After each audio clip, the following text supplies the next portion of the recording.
నమస్తే, welcome to I news. ఇది ఒక చారిత్రక ఘట్టం. భారతదేశం ప్రపంచంలోనే 4వ అతిపెద్ద ఆర్థిక వ్యవస్థగా అధికారికంగా అవతరించింది.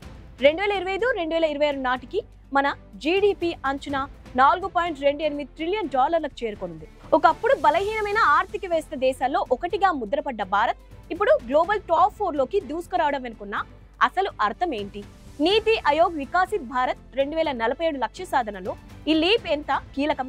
ఈ ఆర్థిక పురోగతి ఉద్యోగాలు, స్టార్టప్లు మీ రోజువారీ జీతంపై ఎలాంటి ప్రభావం చూపుతోంది? India is the world 4th largest economy. Japan ను అధిగమించి మనం సాధించిన ఈ ఫీట్ కేవలం నంబర్స్కే పరిమితం కాదు. ఇది ప్రతి భారతీయుడి ఆశ ఆకాంక్షకు ప్రతీక. మన ఎకనామీకి ఇది ఒక బిగ్గెస్ట్ మైల్ స్టోన్.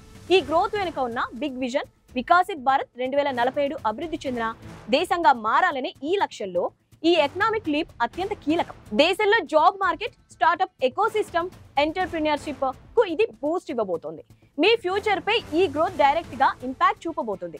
ఈ ర్యాంకింగ్స్ వెనుక దాగి ఉన్న ఛాలెంజెస్ గురించి కూడా మనం డిస్కస్ చేయాలి. ఇవి కేవలం నంబర్స్ మాత్రమే కాదు. Job inequality, sector gaps, skill miss matches లాంటి సమస్యలు కూడా మన ముందు ఉన్నాయి. ఈ గ్యాప్స్ ను ఫిల్ చేయకుండా ఈ గ్రోత్ అందరికీ చేరడం కష్టం. గతంలో ఫ్రాగిల్ 5 గా పిలువబడిన దేశంలో ఒకటిగా ఉన్న మన దేశం ఇప్పుడు గ్లోబల్ టాప్ 4 లోకి రావడం మన జర్నీలో మెమరబుల్ మూమెంట్. ఈ కథ కేవలం దేశ ర్యాంకుల గురించి కాదు, మీ ఫ్యూచర్, దేశ పురోగతి, మన కలల గురించి. ఈ రైజ్ ను కరెక్ట్ గా మేనేజ్ చేయగలిగితే మనందరి లైఫ్ స్టైల్లో బిగ్ చేంజ్ రావడం పక్కా. భారతదేశం సాధించిన ఈ అద్భుతమైన ఆర్థిక పురోగతి మనందరికీ గర్వకారణం.